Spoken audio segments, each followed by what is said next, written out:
White swan exclusive. Kerala രാഷ്ട്രീയത്തിൽ വ്യക്തമായ സ്വാധീനമുള്ള രാഷ്ട്രീയ പാർട്ടിയാണ് ഇന്ത്യൻ യൂണിയൻ മുസ്ലിം ലീഗ്. രൂപീകരണം മുതൽക്കേ ന്യൂനപക്ഷ രാഷ്ട്രീയത്തിന് വേണ്ടി നിലകൊള്ളുകയും അതേസമയം തന്നെ മതേതര ജനാധിപത്യ മൂല്യങ്ങളെ ആവോളം പിന്തുടരുകയും ചെയ്യുന്ന രാഷ്ട്രീയ വിചാരധാരയാണ് ലീഗിന്റേത്. 1948 മാർച്ച് 10 ഇന്ത്യൻ യൂണിയൻ മുസ്ലിം ലീഗ് സ്ഥാപിച്ചത്.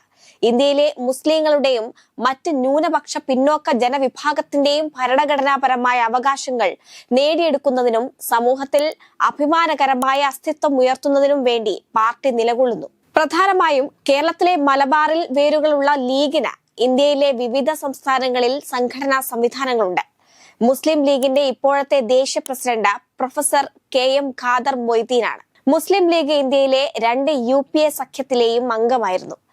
അഹമ്മദ് ഈ 2 UPA ഗവൺമെന്റിലും മാനവ വിഭവശേഷി, വിദേശകാര്യ, റെയിൽവേ സഹമന്ത്രി പദം വഹിച്ചിട്ടുമുണ്ട്. നിലവിൽ കേരളത്തിൽ 15 MLA മാരും തമിഴ്നാട്ടിൽ ഒരു MLA-യുമുള്ള മുസ്ലിം ലീഗിന് 3ാം കേരള നിയമസഭയിൽ ഉമ്മൻചാണ്ടി മന്ത്രിസഭയിൽ 5 മന്ത്രിമാരുണ്ടായിരുന്നു. മതന്യൂനപക്ഷങ്ങളുടെയും മറ്റ് പിന്നോക്ക വിഭാഗങ്ങളുടെയും ഉത്കർഷവും അഭിമാനവും പരിരക്ഷിക്കുകയും ഉയർത്തിപ്പിടിക്കുകയും ചെയ്യുകയും തദ്വാരാ ദേശീയ ജീവിതം സമ്പന്നമാക്കുകയും രാജ്യത്തിന്റെ മതേതര ജനാധിപത്യ അടിത്തറ ശക്തിപ്പെടുത്തുകയും ചെയ്യുക എന്നതാണ് പാർട്ടിയുടെ പ്രത്യയശാസ്ത്രം. പ്രധാനമായും ന്യൂനപക്ഷ വിഭാഗത്തിൽ നിന്നും വലിയ പിന്തുണയാണ് ലീഗിന് സംസ്ഥാനത്തുള്ളത്. മലപ്പുറം ജില്ലയിലെ ആകെയുള്ള 16 MLA-മാരും 12 പേരും ലീഗിന്റെ ഭാഗമാണ്. സമസ്ത പോലുള്ള മലബാറിലെ വേരോട്ടമുള്ള സാമുദായിക ശക്തികളുടെ പിന്തുണ ലീഗിന്റെ കരുത്താണ്. എന്നാൽ സമീപകാലത്ത് ലീഗുമായി സമസ്ത അത്ര രസത്തിലല്ല. പല വിഷയങ്ങളിലും ഇരു കൂട്ടരും 2 തട്ടിലാണ്. വാഫി വഫിയ വിഷയങ്ങളിലടക്കം പല വിഷയങ്ങളിലും ഇരുകൂട്ടർക്കുമിടയിൽ തർക്കം രൂക്ഷമാണ്. സമസ്തയുടെ നിലവിലെ പ്രസിഡന്റ് ജിഫ്രി മുത്തുക്കോയ തങ്ങളുടെ വിഷയത്തിലെ കർശന നിലപാട് ലീഗ് കേന്ദ്രങ്ങളെ ചൊടിപ്പിച്ചിരുന്നു. വാഫി വഫിയ അഡ്മിഷൻ ക്യാമ്പയിനുകളിലും മറ്റ് പരിപാടികളിലും ലീഗ് നേതാക്കൾ പങ്കെടുത്തതും അണികൾ പ്രചാരകരായതും സമസ്ത നേതൃത്വത്തെ വെല്ലുവിളിയാക്കുന്നതായിരുന്നു.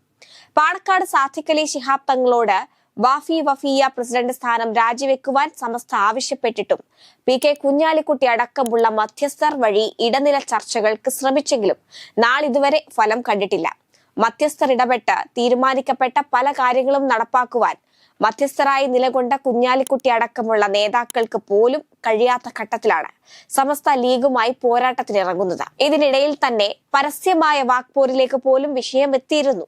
സൈബർ ഇടങ്ങളിലും പൊതുവേദികളിലും സമസ്ത ലീഗ് തർക്കം ഓരോ ദിവസം പിന്നിടുമ്പോഴും വർദ്ധിച്ചു വരികയാണ്. ലീഗിനെ അനുകൂലിക്കുന്ന സമസ്തയിലെ സെക്രട്ടറിയായ ഡോക്ടർ ബഹാവുദ്ദീൻ നദവിയുടെ നേതൃത്വത്തിലാണ് ലീഗ് സമസ്തയിൽ പ്രതിരോധം തീർക്കുന്നത്. സമീപകാലത്ത് സമസ്തയുടെ മുഖപത്രമായ സുപ്രഭാതം നിരവധി തവണയാണ് ലീഗിനെ ചൊറിഞ്ഞത്. എല്ലാം സമസ്തയുടെ അറിവോടെയാണെന്ന് ഈ നാട്ടിലെ കൊച്ചു കുട്ടികൾക്ക് പോലും മനസ്സിലാകുന്നതേ ഉള്ളൂ. സമസ്തയുടെ തന്നെ മേൽനോട്ടത്തിലുള്ള പട്ടിക്കാട് ജാമിയ നുരിയയിലെ അധ്യാപകനും സമസ്ത കേന്ദ്ര മുഷാവറ അംഗവുമായ അസ്കർ അലി ഫൈസിയെ ജാമിയയിൽ നിന്നും പുറത്താക്കിയതുമായി ബന്ധപ്പെട്ട് പരസ്യമായ സമ്മേളനങ്ങളാണ് ഇരുകൂട്ടരും വിളിച്ചു ചേർത്തത്. ഇരു സമ്മേളനങ്ങളിലും പരസ്പരമുള്ള വിമർശനങ്ങൾ വ്യാപകമായി ഉണ്ടായി. അതേസമയം സമസ്തയിലെ ലീഗ് വിരുദ്ധർ CPM-ന് വേണ്ടി പ്രവർത്തിക്കുന്നതായും ആരോപണം ഉയരുന്നുണ്ട്. ഉമർ ഫൈസി മുക്കം, സത്താർ പന്തല്ലൂർ, ഹമീദ് ഫൈസി അമ്പലക്കടവ് എന്നിവരുടെ നേതൃത്വത്തിലുള്ള വിഭാഗം CPIM-നു വേണ്ടി പ്രവർത്തിക്കുകയാണെന്ന് മഹല്ല് തലങ്ങളിൽ യോഗം വിളിച്ച് ബോധവൽക്കരിക്കുവാൻ സമസ്തയിലെ ലീഗ് അനുകൂലികൾ ഒരുങ്ങുകയാണ്. അതോടൊപ്പം തന്നെ ഇപ്പോഴുമുള്ള തർക്കം ഏതെങ്കിലും ഘട്ടത്തിൽ പിളർപ്പിലേക്ക് എത്തുകയാണെങ്കിൽ അണികളെ കാര്യങ്ങൾ പറഞ്ഞു മനസ്സിലാക്കി ഒപ്പം നിർത്തുക എന്ന ലക്ഷ്യം കൂടിയുണ്ട് ഈ കൂട്ടർക്ക്. സമസ്ത ലീഗ് തർക്കത്തിൽ മുസ്ലിം ലീഗ് അഖിലേന്ത്യാ ജനറൽ സെക്രട്ടറി PK കുഞ്ഞാലിക്കുട്ടിയുടെ നേതൃത്വത്തിൽ ഇപ്പോഴും സമസ്ത നേതൃത്വവുമായി അനുരഞ്ജന ചർച്ചകൾ നടക്കുന്നുണ്ട്. മുസ്ലിം ലീഗിന് സ്വാധീനമുള്ള സംഘടനയാണ് മഹല്ല് ഫെഡറേഷൻ.